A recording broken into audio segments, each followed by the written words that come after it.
Tá. Pessoal, essa é uma das partes mais importantes aí da nossa inspeção, e é o que realmente diferencia a Ecovis das outras empresas do mercado. Se vocês tiverem acesso a relatórios de outras empresas, da Data, da própria VEG, da GE, vocês vão ver o quão pobre é essa identificação dos enrolamentos. As outras empresas estão muito mais voltadas aos ensaios elétricos e à inspeção de mancais do que essa parte de bobinagem, que é a parte mais nobre da máquina, tá? Então, isso é um ponto que a gente tem como um ponto forte, uma qualidade que vocês precisam saber primeiro o que estão fazendo, né? Entender o fenômeno e registrar da forma correta. Então, o que eu acredito que seja uma boa estratégia para vocês fazerem? Sempre que vocês abrirem a máquina, tentar acessar a maior parte da máquina para ter uma visão completa, seja visual, ao olho nu, né? Seja colocando o celular, filmando ou fotografando, ou até mesmo quando a gente tiver um recurso de boroscópio, sendo bem criterioso ali na utilização do boroscópio, mesmo que o boroscópio não traga uma imagem tão boa quanto a visão a olho nu. Então, o que é importante? Realmente sempre identificar o lado acionado do lado não acionado. O lado não acionado, como já colocou o Marcelo, na grande maioria das vezes é o lado que vai ter a ligação, o lado que vai ter ali o barramento de saída, né, os cabos ou um barramento rígido de cobre. O que é importante nessa inspeção? Vocês realmente fotografarem o máximo possível, sempre separando por quadrante e separando o lado interno da bobina e o lado externo. Fotografando os cabos, a saída de ranhura e, se possível, também fazer filmagem pegando todo o diâmetro, tanto do lado LA quanto do lado LOA. Outra coisa que é importante, os pontos maiores de incidência de corona. Quais são esses pontos? É o ponto na saída da ranhura, depois a gente vai dar uma olhadinha por que acontece isso, que é aonde tem a transição, né, onde a ranhura está, a parte reta da bobina está no pacote magnético e ela sai da ranhura, então ali existe uma transição, da onde ela está aterrada, para a gente que está trabalhando com máquina acima de 6 kV, essa parte reta sempre vai estar aterrada, vai ter aquela fita preta ou a tinta preta que está aterrando a bobina no pacote, e ali vai ter uma luva, que é que serve para fazer um gradiente de potencial, ou seja, ela está aterrada no pacote e quando ela se aproxima da cabeça de bobina, ela vai ganhando tensão, até a tensão nominal sob raiz de 3. Então, é colocado um gradiente com fita condutiva, semicondutiva, para atenuar e fazer com que essa curva aí de tensão que sai do zero para a tensão de fase, que ela seja atenuada. Nesse ponto, como existe a transição das fitas e também a saída da bobina de dentro da ranhura, ali você tem uma possibilidade maior de incidência de corona. Então, a saída da ranhura é um ponto que sempre deve ser observado. Às vezes, tem acesso total, quando é polo saliente, por exemplo, uma máquina da GE, a gente sabe que tem acesso total. Quando é uma máquina da VEG, com capa de aço, a gente sabe que é mais difícil de fazer a avaliação, mas a gente sempre tem que procurar olhar com bastante critério isso aí. Outro ponto que tem bastante incidência de corona é na mudança de fase. Então, para quem é bobinador, conhece de bobinagem, sabe que a cada mudança de grupo existe uma mudança de fase. O enrolamento ele é feito de tal maneira que a cada 120 graus você tenha fases diferentes, que você tenha, a cada grupo você tem uma mudança de fase. Então, você está avaliando a fase U, mudou o grupo, você tem a fase V, mudou o grupo, você tem a fase W. Nessa mudança de fase é onde é mais propício a ter o efeito corona entre as bobinas, entre as partes retas ali, a cabeça da bobina. É onde vocês, quando abrem a máquina, observam que ela está mais suja. Vocês podem ver que tem uma similaridade, ó. Ali nessa bobina, na primeira foto, vocês vão ver que tem uma bobina que está mais suja. Provavelmente essa é uma mudança de fase. Ali você tem uma mudança, na segunda foto para baixo, Ed, tem uma mudança de grupo.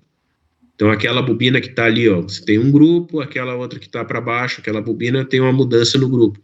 Então, ali, quando vocês percorrerem essa bobina, vocês têm uma chance maior de encontrar um efeito corona. E outro ponto que também tem bastante incidência de corona é nas ligações. Por quê? Porque você tem os jumpers ali, que está muito próximo, um jumper de uma bobina, e também você pode ter também uma aproximação dos condutores de fase diferente. Então, você vai ter bastante possibilidade de efeito corona. E aí, por último, outro ponto que aparece bastante efeito corona é nas cordoalhas, né, e nos cabos.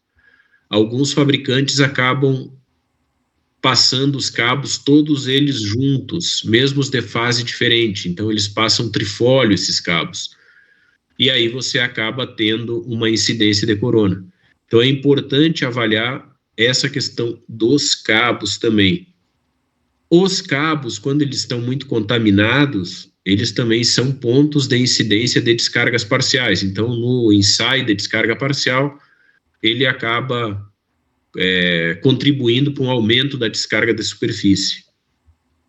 E aí outra coisa muito importante também é ver se esses cabos não estão encostando ou passando por alguma parte metálica, ou encostando na parede do fosso, raspando na parede do fosso, ou encostando numa parte metálica. Sempre que acontecer isso, registrar para que a gente proponha para o cliente fazer a separação dos cabos, a isolação com borracha ou material isolante, para não deixar nem eles roçarem em parte metálica, nem eles roçarem entre si de fases diferentes, ou também na parede lá do fosso, quando tiver fosso. Então, isso é bem importante, pessoal, que vocês tracem uma estratégia de avaliação e conheçam os locais aonde vocês vão ter uma maior possibilidade de incidência de efeito corona. E aí depois, obviamente, é registrar lá naquele formulário os locais onde estão os pontos de corona e separá-los.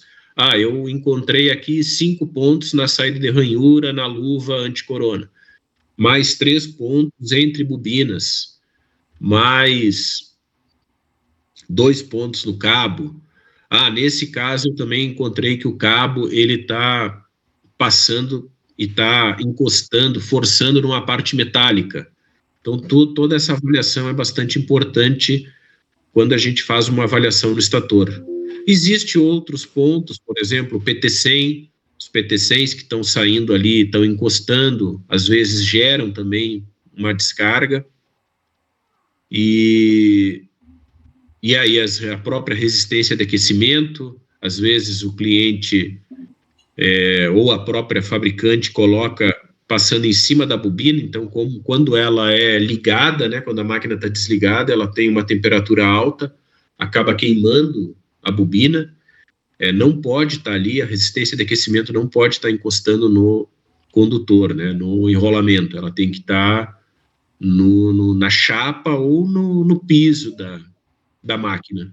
Mas, às vezes, alguém desavisado acaba amarrando na bobina, então não pode, você tem que ficar atento a isso. E é esses pontos, pessoal, então ter um critério bem apurado aí para poder fazer essa avaliação. O efeito corona, ele surge, né, diferença de potencial da movimentação de carga elétrica entre um ponto e outro, ou entre uma bobina e outra de fase diferente, ou entre uma bobina e a cordoalha, a bobina e um elemento de separação, um poromate, um separador de bobina, ou também naquela transição das fitas e tintas condutiva e semicondutiva. É um efeito danoso, que ele degrada a isolação, né? Ele tem um efeito degradante com o tempo, ele tem tanto o ataque elétrico, da movimentação de carga elétrica ali, corroendo a isolação, quanto também da formação de uma substância química que também acaba agredindo a isolação. Então, ele tem um efeito duplo, elétrico e químico. Então, sempre quando tem efeito corona, é necessário corrigir, para que ele não se alastre e, com o tempo, ele vá fazer com que a máquina tenha uma fragilidade na isolação e, consequentemente, a possibilidade de um curto. Então, é mais ou menos isso, beleza? Show. Pessoal, eu sei que para alguns que não são bobinadores, os que são bobinadores até entendem essa linguagem com muita facilidade. Agora, quem não é bobinador, ou quem nunca teve ali o conhecimento sobre a posição dos grupos de bobina, em outro momento, com mais calma, a gente vai trazer um treinamento falando mais sobre isso aí, tá? Sobre os grupos de bobina, posicionamento dessas bobinas no estator principal, para que vocês possam entender.